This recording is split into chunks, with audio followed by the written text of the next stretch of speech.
Je vous salue, chères sœurs, chers frères, chers amis. Je suis content de vous parler encore ce matin sur la parole de Dieu. La dernière fois, nous avons parlé des objectifs de la parole de Dieu.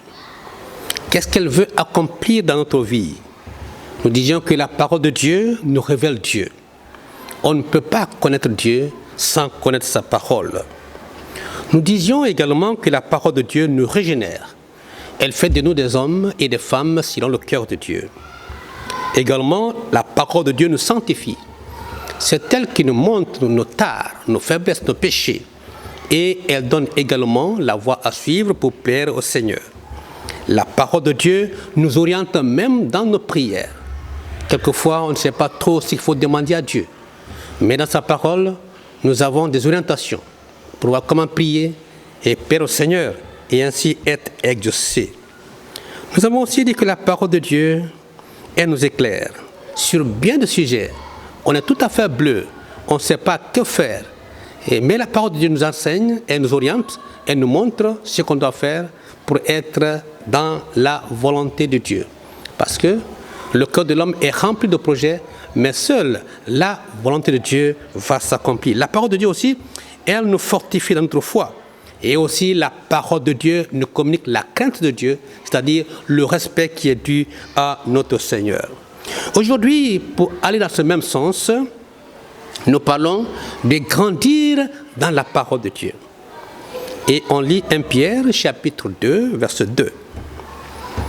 Désirez, comme des enfants nouveau-nés, le lait spirituel et pur, afin que par lui, vous croissiez pour le salut. Si vous voulez grandir dans votre communion avec Dieu, vous devez grandir dans votre compréhension de la parole de Dieu. Vous devez vous nourrir, comme dit l'apôtre Pierre dans ce passage en parlant des enfants. Vous nourrissez cette parole comme l'enfant nouveau-né a besoin du lait. Un enfant qui refuse de manger ne peut grandir, ne peut se porter bien et il pourrait même en mourir.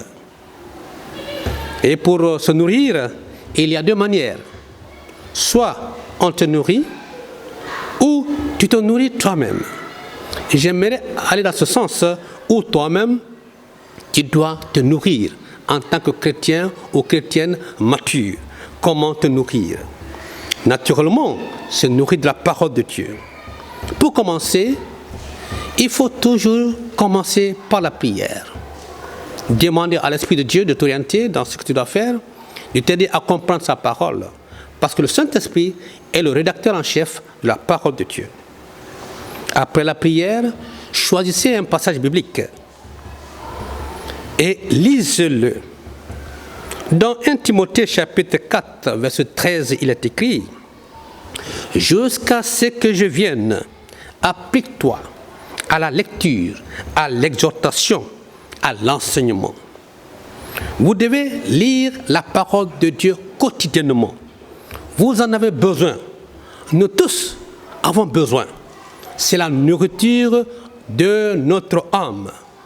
Tout comme on aime souvent se nourrir pour fortifier notre corps, on a besoin de la parole de Dieu pour notre âme et pour notre esprit. Et la parole de Dieu, il ne s'agit pas simplement de la lire, mais il faut la méditer. Méditer la parole de Dieu. C'est pourquoi à Josué, il est écrit, Josué chapitre 1, verset 8, que ce livre de la loi ne s'éloigne point de ta bouche.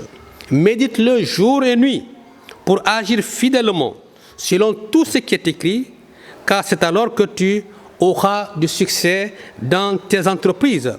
C'est alors que tu réussiras. Méditer, c'est ruminer, c'est réfléchir sur un texte qu'on vient de lire pour tirer des leçons.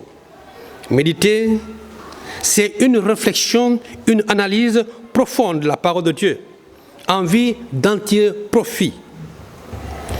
Lire et relire plusieurs fois un texte biblique pour préparer votre méditation et le Saint-Esprit sera là pour vous aider.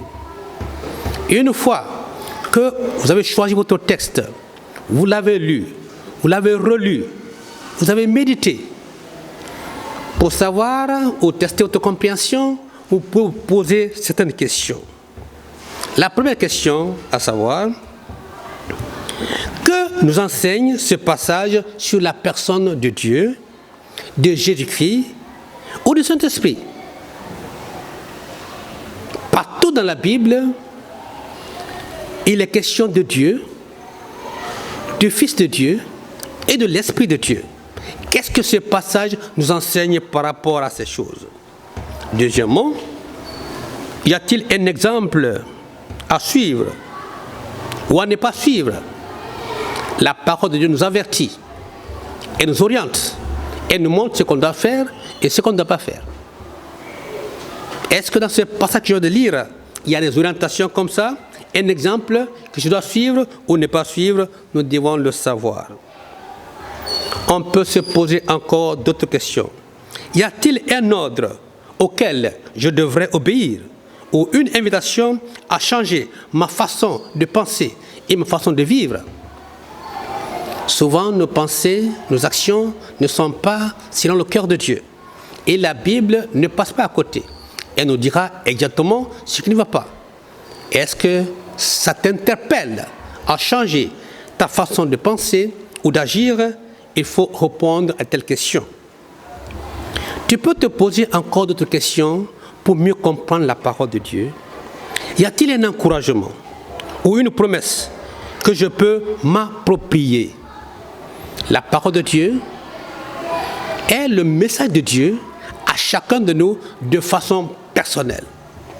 N'en profitent que ceux-là qui s'approprient de la parole de Dieu par la foi en Jésus-Christ. Est-ce qu'il y a une promesse dans ce passage que je peux m'approprier? Et enfin, pour terminer votre méditation en répondant à la parole de Dieu, car si Dieu vous parle, il attend aussi que vous puissiez lui répondre. Quand Dieu nous parle, nous devons aussi lui répondre. Notre réponse pourrait être la louange à l'Éternel par rapport à ce qu'on vient d'apprendre, ce qu'on vient de lire. Ça pourrait être une prière, demander à Dieu de nous aider dans tel ou tel autre aspect. Ça peut être une action de grâce, dire merci à Dieu pour ceci ou pour cela. Si vous utilisez la parole de cette façon, on dira que la parole de Dieu est vivante dans votre cœur, dans votre vie. Et toi, tu grandiras. C'est pourquoi ne te passe pas de la parole de Dieu.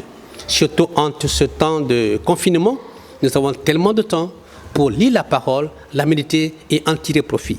J'aimerais prier pour vous. Notre Dieu, notre Père, ta parole est la vérité. Ta parole est la lumière. Ta parole nous nourrit. Elle nous prépare et fait de nous des hommes et des femmes selon le cœur de Dieu.